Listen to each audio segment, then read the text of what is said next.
And ladies and gentlemen, we're also streaming live on all the portals of Seeds as well as Express Tribune. Extremely grateful to them. For those of you who are joining us online, please feel free to use our hashtag and send us questions. We have panels of experts right here, and we'll be more than happy to entertain your questions as well. Also, for those of you who are still outside, may I request our ushers and our wonderful team of volunteers to please get them inside so we can get this party started. Of course, you can grab a cup of tea, and I see some people having some goodies. So if you haven't had breakfast, please feel free to grab something. There's going to be food for soul and food for the body, which is equally important. So ladies and gentlemen, grab a cup of tea, grab a cup of coffee, be with us because we have an action-packed day for you. First and foremost, let me take this opportunity of introducing a wonderful initiative by dear friends, and it almost left me a shade of green in envy. It is such a brilliant idea to think about sustainability, and we often keep talking about it, but we hardly see a platform dedicated to impact and sustainability. And they have three major pillars. They're working towards the climate change, of course, how our daily businesses impact the climate and the environment around us. There's, of course, women's wellness, and, of course, lifestyle. So today, it's the second in our series of events, and we're focused on women's wellness. That does not exclude the men, because I'm sure you have women in your life that you love and value, so you'd love to know more about what impacts them and how you impact their well-being and their wellness. And areas where we can change our thinking, perhaps look at alternatives, because the whole point of the sustainability platform, which by the way is very aptly called What's the Alternative, is to look for alternatives, is to challenge the status quo. I see the name to be so brilliant because it has two messages. First and foremost, when you talk about what's the alternative, it's the recognition of the challenge and the problem itself. You say, okay, I recognize there's something wrong and things can't go the way they are going. And therefore you ask yourself, what's the alternative? Do the things need a little bit of shake-up? Do they need a major overhauling? Or they need a minor course correction? That we leave to your attitude. And the second part of the forum that propels you to think about alternatives, to think about solutions, to not just stop at, okay, this is going wrong, this is not as how I would like it, but hey, guess what, I'm helpless. You're never helpless. There are always solutions, there are always things that you can do, there are always alternatives. So we're going to leave more of what excitement this platform is going to bring you, how you can be more engaged, how you can be more involved. That will come later. But first and foremost, we'd like to begin with our keynote speaker. She's someone I really, truly look up to because of her wonderful practice. She's appeared on my show a couple of times, drawn focus and inspiration to very important health issues. Sometimes when we feel something is off, especially for women, we directly attach it to our hormonal cycle, our monthly cycle, or maybe the lack of sleep. But every time you're consistently not getting enough sleep, the kind of havoc it creates in the body is what our speaker is most focused on. She's worked most of her professional life at the Jinnah Postgraduate Medical Center, where she retired as the Executive Director and the Head of Department of Medicine and Endocrinology. She, of course, is a leader when it comes to health sciences and practices, somebody we really look up to. She's a Professor Emerita at the Jinnah Postgraduate Medical Center and the founding dean of the Medical Institute of Diabetes, Endocrinology and Metabolism in Karachi. She's an international renowned clinician and educator who has made a significant contribution to the establishment and the growth of the field of endocrinology in Pakistan. And ladies and gentlemen, she's been awarded the International Laureate Award back in this year only, 2023, by the Endocrine Society of the USA, brought a lot of laurel and recognition to Pakistan. We are very worthy and fortunate to have practitioners like her in Pakistan. But her true success would be if she passes on the message to you and drives the message home that prevention is better than cure. There's always alternatives to your treatment, but if you can catch you getting off the course early on, there's nothing like that. So ladies and gentlemen, please put your hands together to welcome Professor Dr. Tasneem Ehsan for her keynote address. Assalamualaikum, ladies and gentlemen. First of all, thanks to Seed Ventures for inviting me to this very interesting session, which is very close to my heart. And particular thanks to Shaista Aisha for the invitation. I'm going to try and race through today's topic.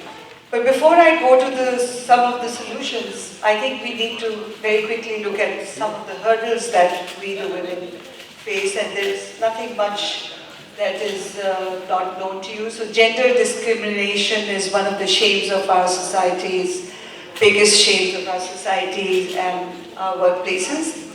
So if you look at the noise around you, this is what anyone who, a working woman, if we had the time and we read each one of these slogans, we would all have heard this.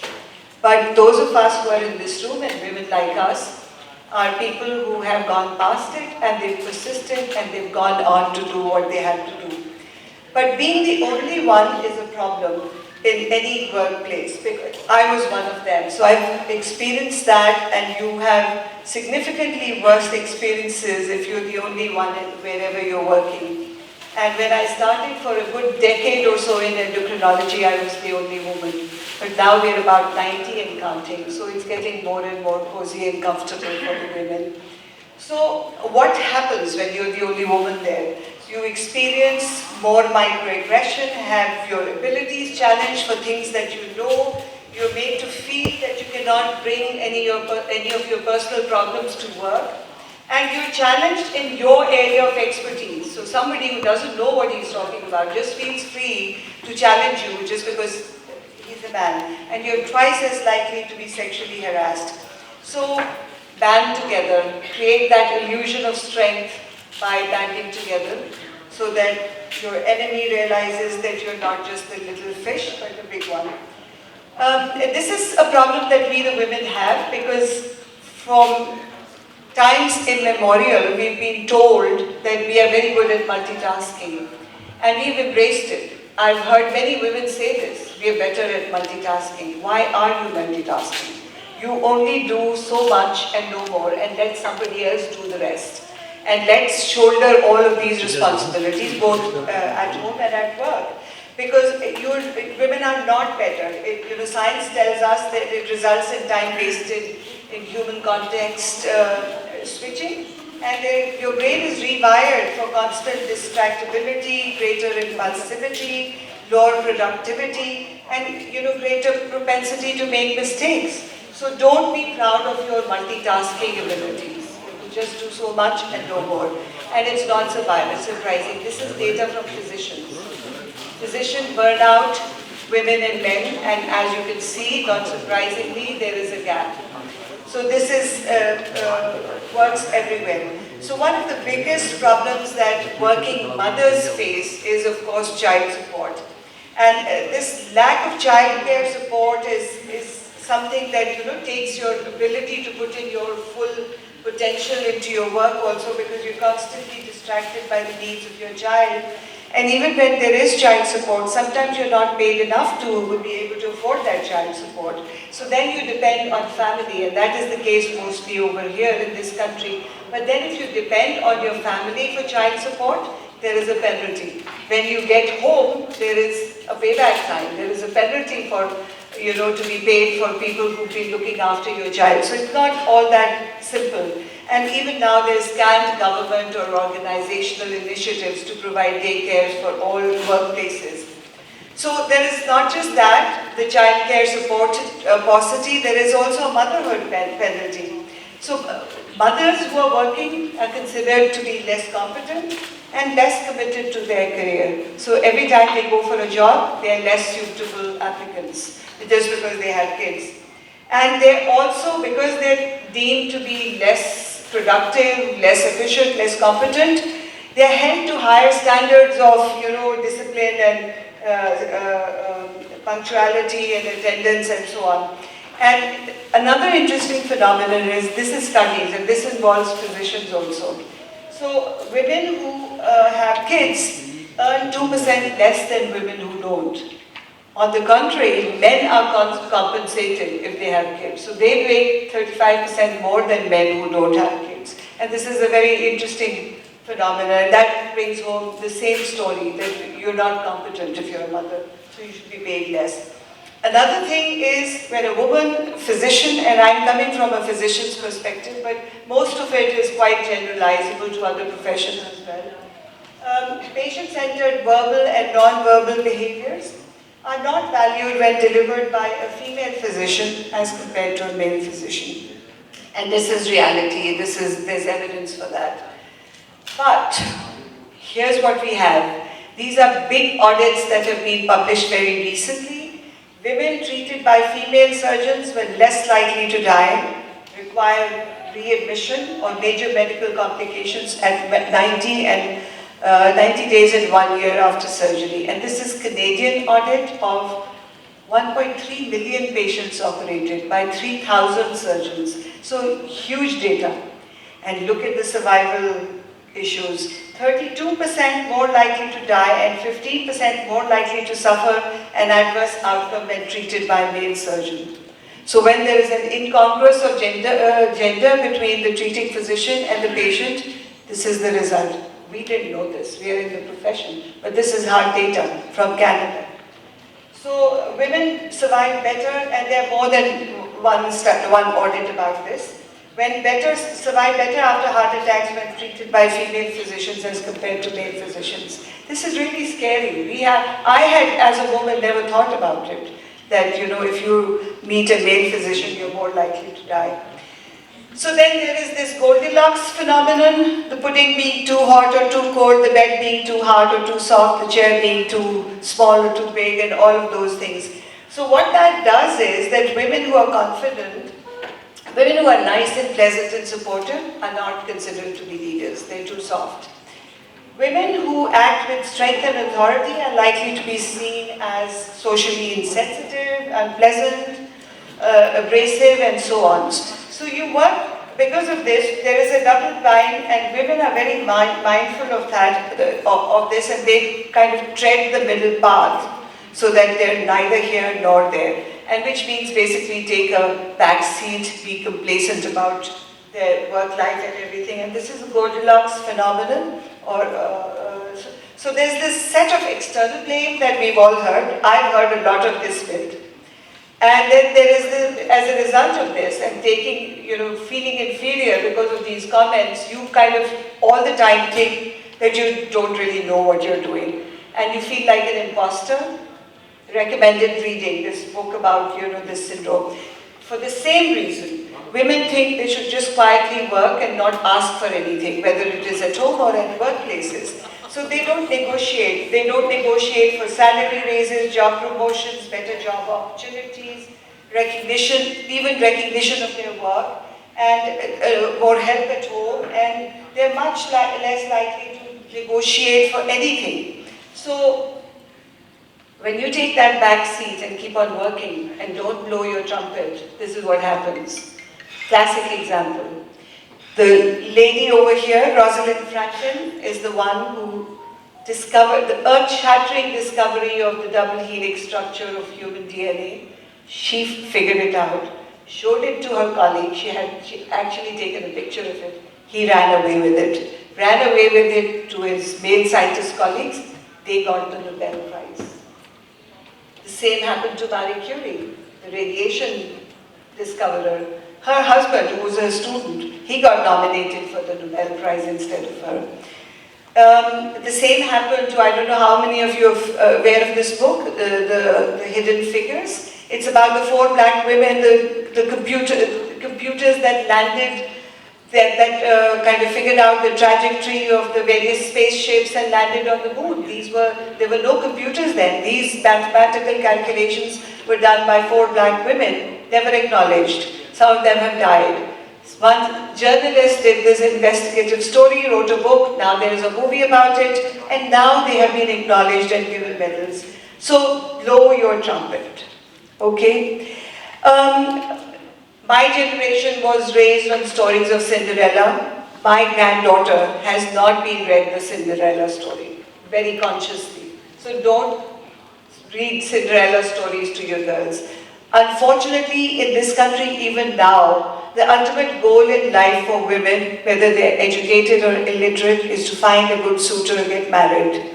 Okay? And then get married, become that Cinderella, and this is our take on Cinderella. This dress could have probably made a poor person's house. So don't aspire to be Cinderella.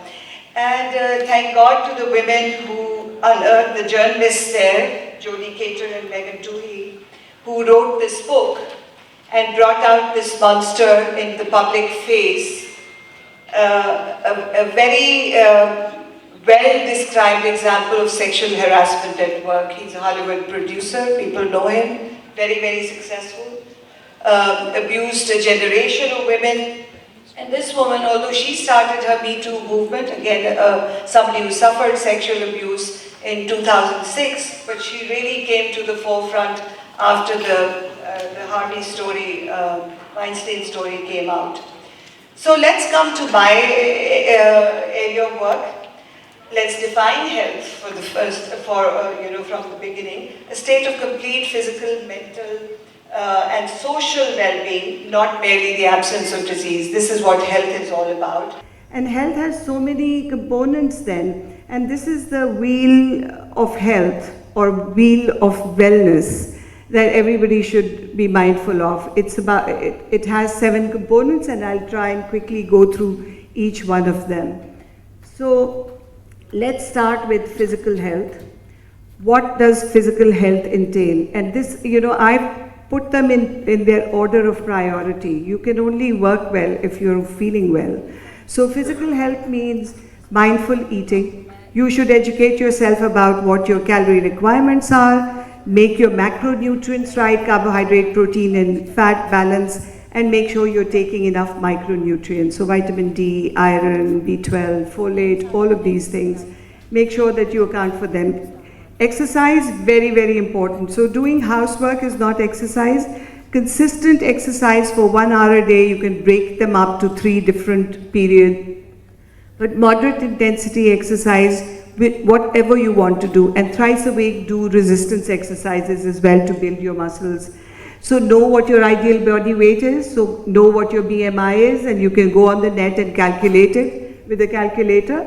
And get to your ideal BMI, which is between 18 and 23 for our population. So stay within that. And if you're over that, try and lose weight through calorie control and exercise. You need 7 hours of sleep. Sleep at night, because the body has a biological clock, and night is designed for sleep. So staying up at night and sleeping during the day is not the same. And then have periods of rest in between your work where you dumb down and just relax and reflect. What about sexual health? So this sexual health is a taboo subject. If it starts with sex, you can't talk about it. And it is a very important component of human existence. So I've mentioned Bakhbar Naujawan over there. This is a great initiative by a group of people, a labor of love. It's an online app which will educate people sitting at home, both young boys, girls, about their sexual health. I will give you the barcode for that at the end. Women should understand what menstruation means. It's not a disease, it's a physiological thing. You have to cope with it. It's not easy, you have to cope with it, and there are many things around it that the whole cycle needs to be understood. So I don't know how many of you know about the menstrual cup, but the young girls who are using the cups swear by it and say it's the best thing that happened to them. So it's available here. Figure it out. You can go in on the net and find out. Take control of your fertility, know about contraceptive methods, see what works for you, and particularly know about emergency contraception so that you don't get an unwanted pregnancy to deal with. And you should know about sexually transmitted diseases, you should know what the symptoms are, you should seek help, because all of them are treatable, including HIV infection. So know about these things and see how you can protect yourself. Reproductive health, very, very important in the life of a young woman. So before you get married, go to the doctor with your partner, not just alone, because he needs to understand quite a bit of what will happen in this counseling session. So encourage all the young girls around you to go for premarital counseling. Pregnancy is another physiological function of a woman, which is not easy. And if you understand it, if you know the solutions, then you will work through your pregnancy with not a lot of difficulty. Most women will work through it. Childbirth, again, you need to understand how everything happens, what's safe for you, what are the red signs that you should immediately seek help with. Lactation, very, very important. 6 months of lactation will set your baby up for good health for his entire or her entire life. So 6 months of lactation is everybody's right, every child's right. So care of the newborn. Now you have a new baby, a little thing that that is totally relying on you for existence. So that's a very daunting task, and many women will be thrown back by that if they're not prepared. And knowledge is strength. So if you know all that, you will be better prepared to deal with it. Recognize the symptoms of postnatal depression and seek help. And then there's another phase of the life of a woman where you're at the end of your reproductive cycle. So perimenopause and postmenopausal problems, all of them can be dealt with, and things can be made easy for you. Mental health. Again, another taboo subject. You will admit to a headache, but you will not admit to anxiety or depression, because that will take something away from your personality. So things that help, different things work for different people. Relax with either meditation, yoga, prayers, whatever works for you.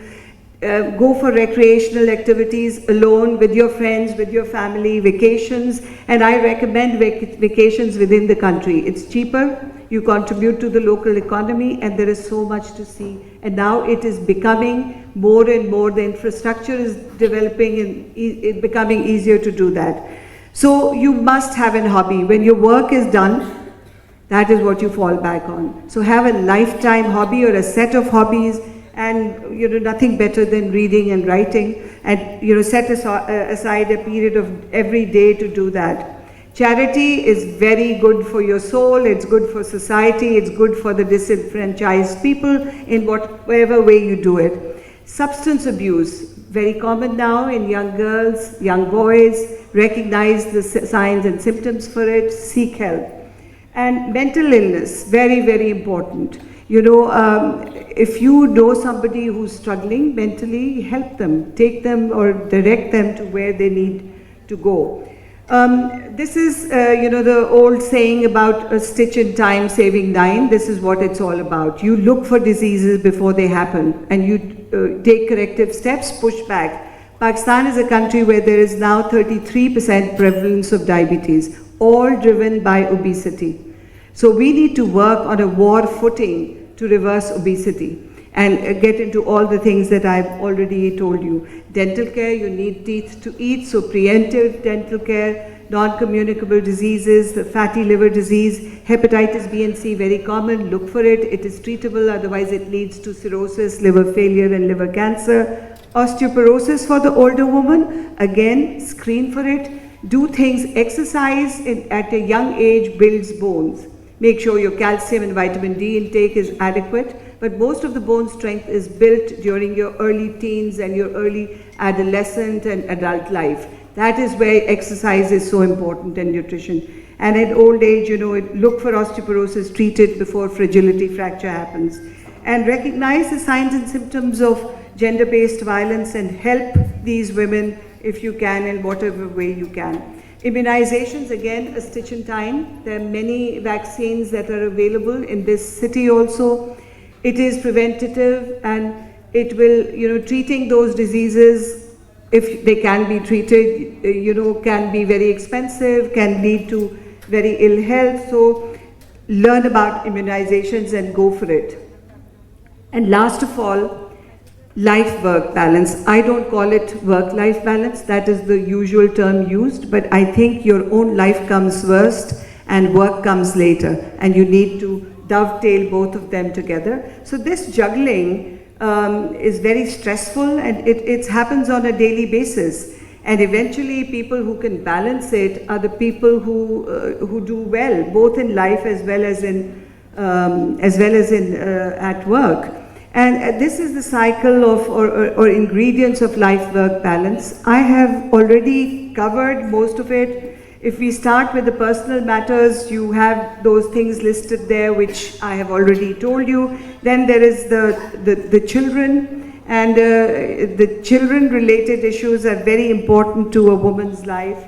So that, and then your family, your husband, your partner, in-laws, your social commitment, your family finances. A word of caution here: if you're earning, keep your money separate. By all means, put it into the family pool, but have control of your own money so that you don't lose it all in case there is a split.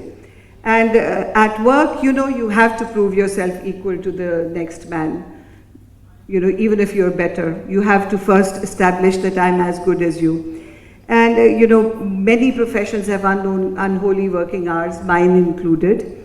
And in order to stay relevant, you have to be constantly updating yourself, which means you have to read. And in my profession, academic medicine, there is a publication pressure, and of course career progression and harassment of all sorts, including sexual harassment that you experience at work and other places.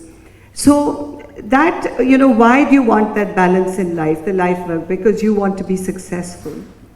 And the components of success are no different for anyone. The intensity of the want may be different, but a human being anywhere in the world wants the same things. And above all, you want to be happy.